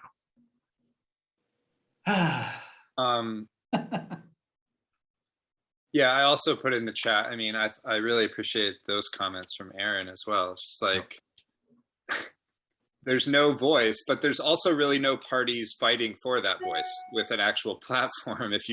I don't know, just my basic perception of people running for city council, it's like, what structures are they really emerging out of? What voice are you really getting from them? And so that's another muddling factor in all this. So we wanted to talk about this topic because it's kind of important in some ways. But yeah, a lot of great points here. So yeah, Connor's on stack. Connor, go ahead. Yeah, I think I have opinions about what might be the best thing, but I also understand that a lot of people, local elections are usually defined as low information elections, and a lot of people just don't have any idea about what the alternatives are. So, a way to frame this is, I think, and it kind of goes against our sort of socialist, nerdy instincts to offer broad solutions. But I think one way to frame this is to really define ourselves as what we're against, right? So what we're against are strong mayors who, control the police bureau and are autocratic and, and hard to hold accountable, and B, the council system, the commission system, which, has just so many failings that those things should be easy to make obvious to people. Once you get people to understand, like, the current system is bad, then they're prepared to start thinking about alternatives, and we can have debates about those alternatives. But the first thing I think to focus people's minds on is the current system is terrible and we need to change it. That's the primary message. That has to be the primary frame in which we start to talk about these things, I think. And then those people who are willing and able to get down into the weeds and talking about, strong mayor, weak mayor, city manager stuff, they'll do that, and that'll all shake out. But, I think getting people to the whole, we need to throw this commission system out the window is probably the first big step we need to get people to do. Thank you, Connor. I'm going to read what Russell put in the chat, which is a suggestion for blended mayor strength, similar to our Multnomah County chair. And then a very interesting suggestion, which has gotten a lot of thumbs up in the chat so far, which is to elect the council in the spring and then have a fall election for mayor where sitting or victorious councilors are eligible to run for mayor. It's a fascinating idea. It's somewhat similar to my hometown of Davis, California, which has city council elections, and then whichever city council, it's citywide elections, and then whichever councilor got the most votes becomes mayor. So it's an interesting idea. Thank you, Russell. Spencer is on stack. I agree that it's an interesting idea. I'm inclined to disagree with it, mainly because of the turnout issue in that kind of situation. I don't think we should be saturating the environment with so many elections, especially spring elections, when people are so used to turning out in any reasonable number for November elections. It presents some of the similar issues as the primary to me. That's it. Check. Thank you, Spencer. I like the idea of whoever gets the most votes gets to be the ceremonial ribbon cutter. I love that. Russell, go ahead. Well, I'm gonna use my voice this time. Awesome. I'll just say, I guess I have a little bit of a different perspective. If you shift the emphasis to the key election being the primary one, you can change the culture and drive more turnout. And particularly, I think it dovetails with a ranked choice or star voting approach, right? Like, don't primary counselors, rank counselors. I don't know, I fucking won primary for Sarah Anarone, and then they lost a general. So primaries ain't so bad.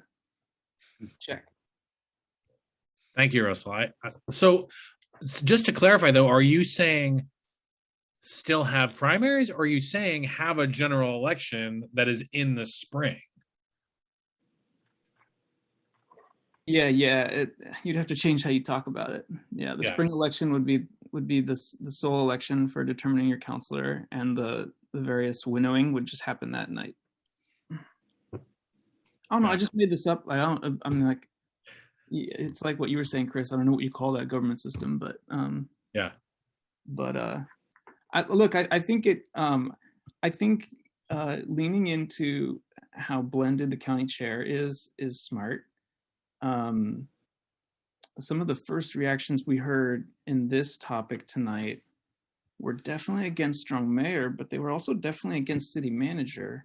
And at a certain point, you can't have it both ways, because who is going to be the chief executive of the bureaucracy? And Chris, I think you addressed that a bit, like wanted some oversight, like counselor direct oversight over bureaus.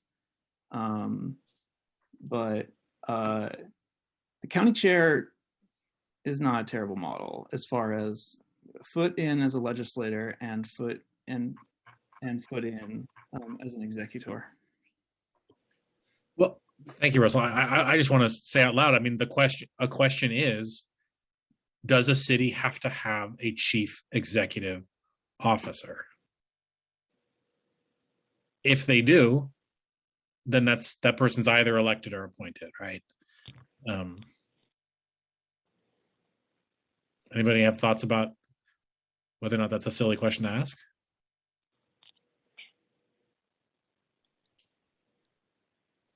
Harrison, go ahead, and then Connor.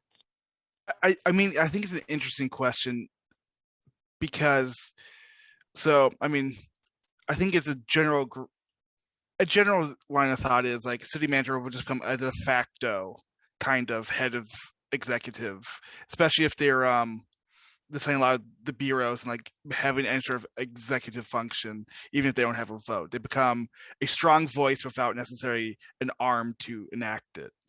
But at the same time, I think, in my mind, I think I would rather have the ability to elect a chief executive than having it being decided for like passive social contract. Thank you, Harrison. Connor, and then Emery.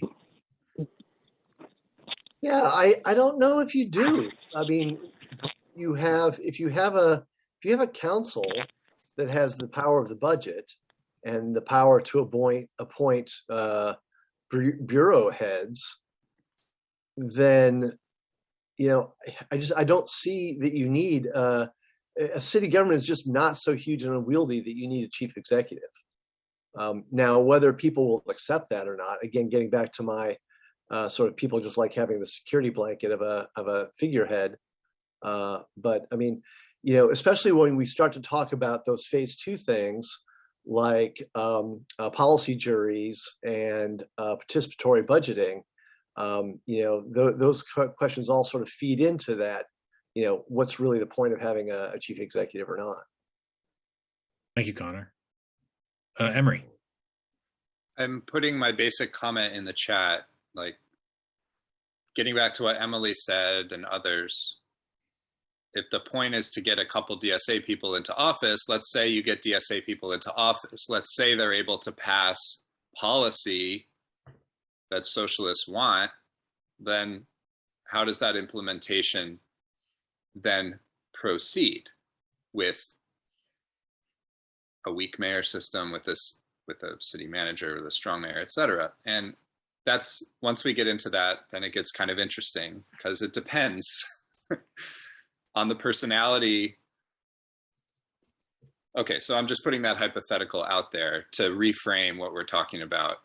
Because I think that's one of the advantages we have is because we're actually trying to get people in power to do certain things, then that allows us to think backwards from that.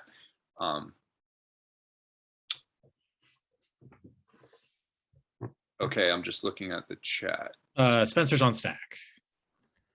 Yeah, so I mean, thinking about Emery's thought experiment here, let's if DSA has, I don't know, a certain number of city councilors, not constituting a majority, but a certain number, we would want those people to have the ability to affect some level of change in some significant way, despite the reality of not having a majority. And I think a good way to accomplish that would be not having a city manager, not having a strong mayor, but having a not really having a commission form of government either, but having a weak mayor, not a legislative mayor, but a weak mayor with some small, mainly ceremonial roles.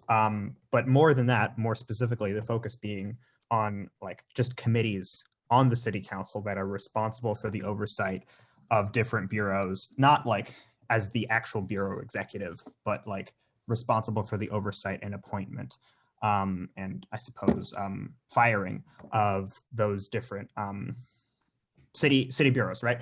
And I think an example of this, it's not actually the system that's in place, but an example of how this could look is a comment I put up. I'm going to scroll back up in the chat to see exactly what I wrote. So in New York City currently, as of a few days ago, the chairs of the Immigration, Gender Equity, and Housing Committees of the City Council are now socialists. Now, New York City has a strong mayor system, so they have less power than they would under the system that I'm describing. But imagine a reality where socialists are elected and they are chairs of, even if they're not all of the committees, like those are big policy categories, that given the power to do so, the chairs of those committees like can affect legitimate policy, and with a weaker mayor than New York City does, and with committees, then could do that in my mind. Check. Thank you, Spencer. Can we briefly summarize what was just said? Because like I couldn't recap what was just said because my brain's just tired. Like, so I heard committees at the end and things like that, which reminds me of like the legislature and stuff. So can someone do, even if it's in the chat, like 3 points that were just made so that we can keep them in? Yeah. I can try to do that. I agree with your criticism of me though, because I was also all over the place. No, not a criticism. Not a criticism. No, I might have confused myself too. But okay.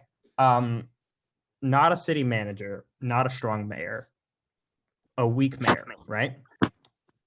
But in terms of the actual council itself, enough councilors where there would be, as opposed to counselors, single counselor with oversight over things, as opposed to that, there would be committees with like policy groups, like the housing committee and the labor committee, and the aging committee and whatever, the education committee, so on. And you'd have just like there are in the New York City Council, right? They sent out the committee appointments this past week, and there's just the chair, and there's different people are different chairs of different things. I don't know how they picked that. And this is how the legislature runs in Oregon, for example. Yeah, it's how a lot of more functioning, and I'm not going to say that like this, it's a great legislature.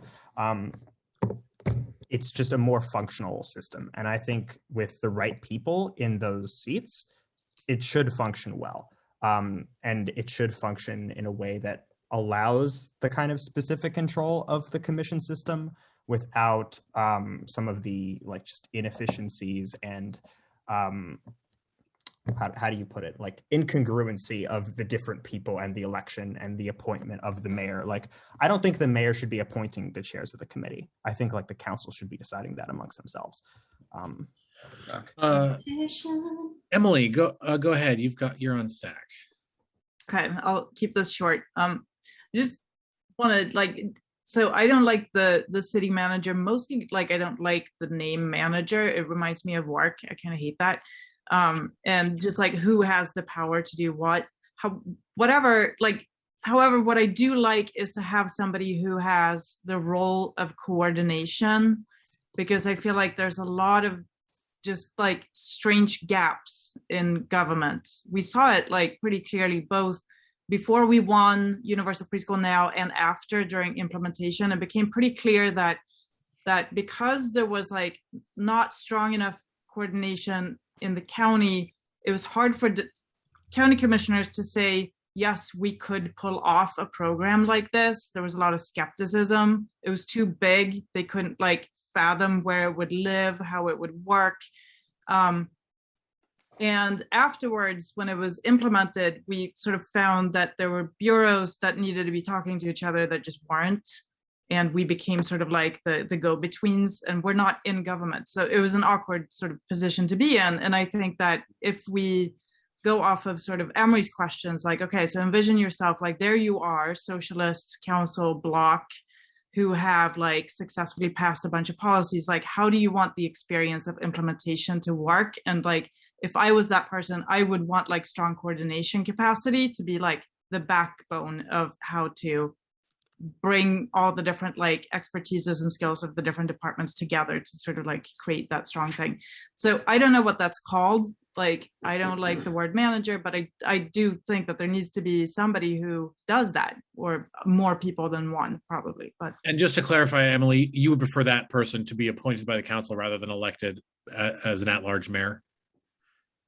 I think that maybe appointed by council. I don't know. I don't have a strong opinion about like where they come from. I just have a strong opinion about that it's a task that needs to be filled by somebody. Suggestions in the chat have been administrator or coordinator. Emery, go ahead. Well, that's just a really interesting framing. I really appreciate that comment. You know, before Emily said, I don't, you know, the no mayor. So yeah, maybe we propose there should be a coordinator, you know, maybe that is, I don't know, the elected, appointed, all that's whatever. So I just put in the chat. Oh, I didn't put this in the chat actually, but the issue of silos that Emily was just getting at is like a big political issue that you hear. And I think if DSA is saying something useful here, we're saying this is how you start breaking down those silos and making things work. You know, I think sewer socialism, we want to be the ones who say, we want to get in there and actually make this bureaucracy work.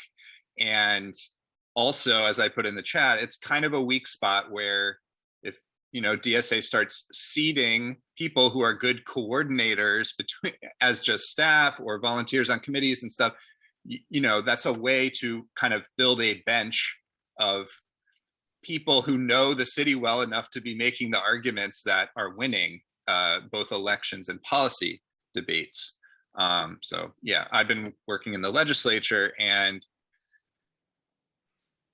I brought up the nonpartisan. There's no party structure in the city. Well, in the legislature, there is. There's a House Majority Office. There's a comms team for the Democrats. There's legislative policy offices, which are not partisan, but are there. I guess those exist in the city too. But what those do is they end up coordinating. Like the legislators they're about to pass, like, let's say the session goes okay, they might pass 50 bills or something. Well, our city council could never do that because there's no coordination, there's no even mechanism for it. So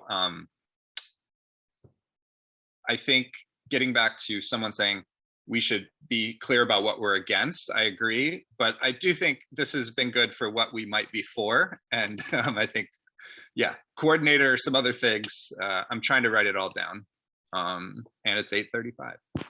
It is, and there is no one on stack, and so I am going to propose that we summarize, not everything we talked about because it's too much to summarize, but sort of next steps.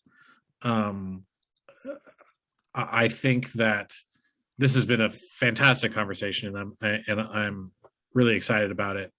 And I'm really excited about processing it between now and next Thursday, when we will have quite a chunk of time, although not nearly enough to, you know, rehash all of this. But we have a good chunk of time on the electoral working group meeting agenda to try to pass or recommend to the GM a platform of ideas that the chapter can endorse. And so between now and Thursday, I hope that we continue this discussion on Mattermost, and maybe online and on Twitter or other social media things. We can talk about this. We can email each other. For those of you who are watching at home, you have even less time to sort of process this than we do, which is a week. And then we'll have another week and a half, or week and 3 days after that, before the GM, to continue to mull things over and have another very interesting and robust discussion, but again, nowhere near long enough to really, really dive into all these things when we pass a beginning of a platform. Emery writes in the chat, we need an argument for why we can implement what residents actually want. Yeah, I think an argument for what we want and an argument against what we don't want. I think those are great things. Yeah. So sorry to interject. You were giving a good closing, but I just thought the topic of implementation is just another like key word I wanted to throw out to seed our minds here. Let's hear from Russell. Well, also, Monchris, to throw in before we end, like as with everything Portland DSA does, to have a little bit of self-consciousness about whether the stance is aspirational, because this is an opportunity to show what socialists believe, or whether the stance is taking in some realpolitik and saying, given what we know, given where we know the balls are rolling, here's what we want to kind of direct that ball toward. Just consciousness of that is clutch. What do you think it should be? I don't know. This is the first time I've wrapped my mind around this stuff. Oh, cool. Since 2020, basically. Yeah. I wonder if it can be a bit of both. I don't know. We will see. So I'm going to drop one last time in the chat the link to our survey, which I hope that you will spend a little time with. And there's the tinyurl version. It's tinyurl.com/PDSA charter survey. Capital P, capital D, capital S, capital A, lowercase charter survey. That will also be linked from our link tree. If you can't find it, you can email me, montchris@gmail.com. And we will bring these survey results to the meeting next Thursday to discuss it. I'll probably toss them in Mattermost too. Please send this survey to your comrades. I think people should fill it out whether or not they have participated in this forum, either now or via video. I think it's still helpful, but there is a question in the survey specifically. The first question is, were you at this forum or did you watch the video? Just so that we can sort of separate out and see if there are any differences in opinions. I think that is it. Jana? I was going to say I might go through Zoom and see if I can send an email, blast all of the people who were registered. So you'll get yet another chance to catch. That's a great idea. So thank you to everybody who showed up, and thank you to those of you who are watching this video. This was a fantastic conversation, I thought. Really, really great. It was great to talk more in depth with people that I've already spoken to a bunch about this, and also for people that I haven't spoken to yet, who really brought some really great ideas. So thank you for all for being here. And I think that is it. Yes, celebratory cone emoji, indeed. Thanks for facilitating and holding it down, and really bringing so much. Lots of. You're welcome. Appreciation from Monchris. Yeah. So again, this is the beginning, not the end.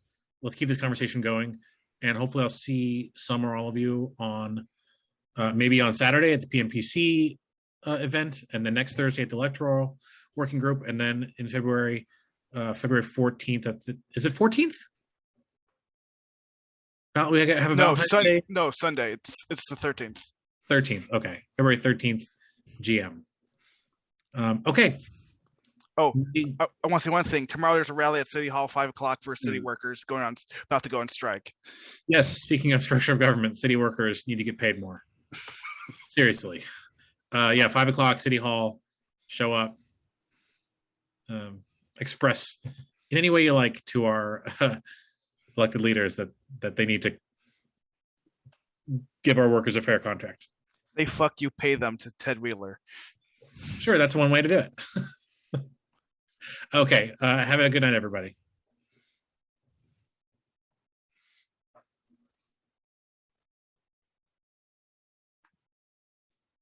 Stop.